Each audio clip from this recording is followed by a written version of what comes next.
كمان من ضمن اخبارنا خبر برضو حصري، ويليام جبور لاعب المميز جدا هداف الدوري المغربي وهداف نادي الوداد واللي لعب دور كبير جدا مع الوداد السنه دي، تعاقد بالامس مع نادي النصر السعودي. خلاص كده كان في كلام معاه من الاهلي ومن الزمالك ومن انديه اخرى، والوداد كان عايزه يجدد لانه لاعب متميز. وعلى فكره بدا مسيرته هنا في طلائع الجيش لو تفتكروا، كان هداف الدوري المصري. فتعاقد لمده 3 سنوات. طبعا جماهير الوداد عبرت عن حزنها الشديد واسفها وقالت كنا نتمنى بقاء ويليام جبور مع الفريق، وان كان امبارح بقى ولغايه صباح اليوم، شوف اللقطات دي صباح اليوم فجرا، احتفالات كبيره جدا في الدار البيضاء مدينه عين دياب. على فكره الله طبعا الدار البيضاء عارف عين دياب من الحتت الجميله جدا، كلهم بيحتفلوا بفوز الوداد على زناكو وتأهله، والفريق زي ما بيقولوا كده جه من بعيد، كان 3 نقاط، خد العلامه الكامله في الدور الثاني كله.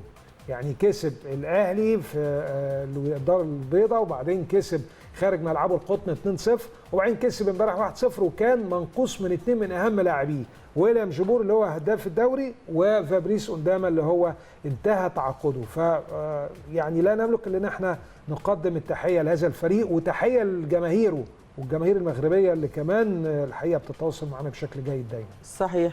الدوري الممتاز المصري لكرة القدم إن شاء الله بيتبقى له يعني 3 أيام وهينتهي في الأسبوع طبعا 34 يوم 10 يوليو أو غدا الاتحاد مع الإسماعيلي والإنتاج مع المصري، و13 يوليو النصر للتعدين مع سموحة، و17 يوليو الأهلي مع الزمالك. لكن تعاقبا مع الجولات الأخيرة أو المباريات الأخيرة في الجولة الأخيرة من الدوري الممتاز المصري لكرة القدم هتقام مباريات دور ال8 لكأس مصر. يعني ايه علشان نخلص بسرعه يعني دوري ابطال العرب.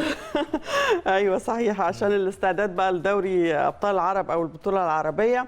يوم 12 يوليو الاهلي ووادي دجله، 13 يوليو طلائع الجيش مع الزمالك، و18 يوليو مصر المقاصة مع سموحة. وكان في مباراة جامعة المصري وإنبي انتهت بفوز المصري في دور ال8، لكن هذه المباراة أقيمت في شهر مايو الماضي، انتهت 5-4 بركلات الترجيح بعد تعادل الفريقين في وقت المباراة بالتعادل بهدف لكل فريق.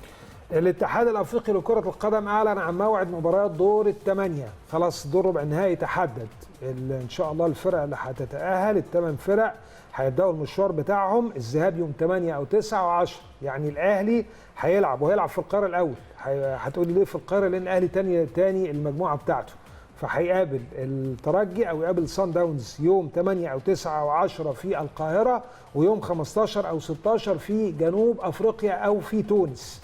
ده بالنسبه للنادي الاهلي. الزمالك لو كان ليه نصيب وصعد دخل تاني ان شاء الله، هيلعب مع النجم الرياضي الساحلي، يلعب اولا في القاهره برضو 8 9 10 برضو من الصدف الغريبه، والعوده في تونس في سوسه يوم 15 او 16 القادم ان شاء الله.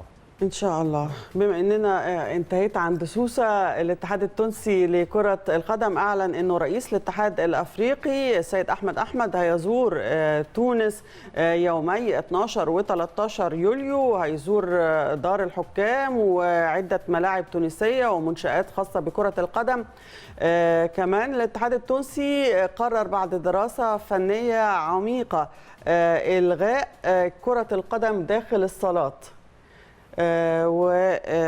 ويعني تعليق نشاط مكتب الرابطة الوطنية لكرة القدم داخل الصالات. ايه رأيك في القرار ده؟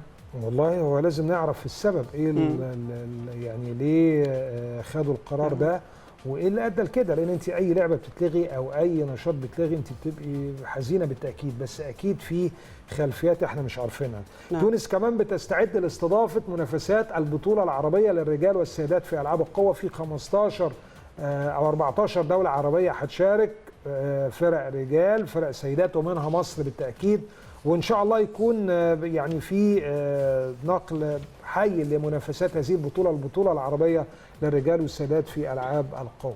نعم. النهارده في ساعة مبكرة من الصباح توجت فرنسا بلقب الدوري العالمي للكرة الطائرة بعد الفوز في المباراة النهائية على المنتخب البرازيلي في عقر داره ب3 أشواط مقابل شوطين. كانت مباراة جميلة جدا لكل عشاق الكرة الطائرة، استمتعوا بيها، استمتعوا بأداء الفريقين.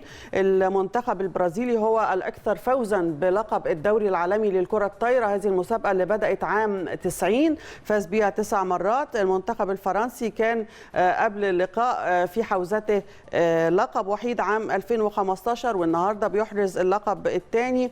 البرازيل بتشارك للمرة ال27 في البطولة وفرنسا للمرة ال21.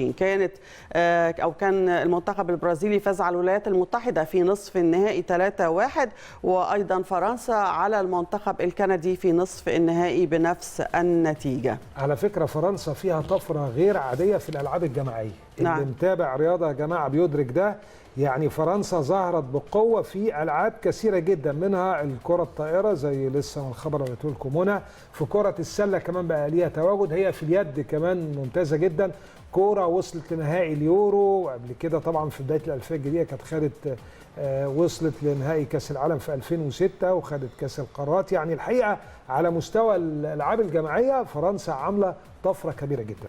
أنا عايز بس أرجع عمونا لمباراة الزمالك النهاردة وأهلي طرابلس وأقول إن التشكيلة المتوقعة للزمالك: أحمد الشناوي في المرمى، حسني فتحي على الجانب الأيمن، ناصف في الجانب الأيسر، علي جبر والونش في قلب الدفاع، دونجا ومعروف يوسف واحمد توفيق في المركز الوسط المدافع، امامهم شيكابالا وايمن حفني وباسم مرسي. دي التشكيله المتوقعه لنادي الزمالك.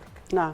أمس في بطولة ويمبلدون للتنس، ثالث البطولات الأربع الكبرى للتنس في كل عام، فاز السويسري روجر فيدرر المصنف الثالث على الألماني ميشا زفيريف 7-6 6-4 و6-4. وهيلتقي فيدرر الساعي إلى اللقب الثامن في ويمبلدون وهو رقم قياسي والأول منذ 2012 في الدور المقبل مع البلغاري غريغور ديمتروف المصنف ال13. قلت لحضراتكم تشكيلة الزمالك، برضه عايز اتكلم على تشكيلة اهلي طرابلس: محمد نشنوش لحراسة المرمى، الطرهوني وعبود وسلامة والدربالي في الدفاع، مبيدي والعمامي ومحمد الغنودي في الوسط، امامهم صولا ومحمد اللافي، وفي الامام انيس السالتو. ده فريق اهو اهلي طرابلس الليبي بيرتدي الفانات الخضراء، وقلت لحضراتكم انه خارج ملعبه قوي جدا. وعلى فكرة انا تابعت يا منى مباراته مع اتحاد العاصمة.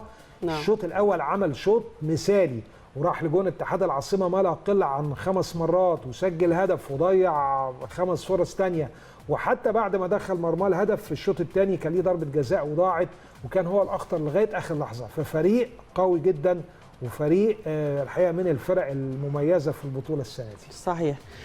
ننتقل مع حضراتكم ونتابع تقرير من نادي طلائع الجيش عن اختبارات كرة القدم للناشئين بنادي طلائع الجيش، ونعود لاستكمال فقرتنا في صباح الرياضة ونستقبل ضيفنا الكريم العميد حازم الغريب مدير إدارة أمن الملاعب سابقا باتحاد كرة القدم المصري.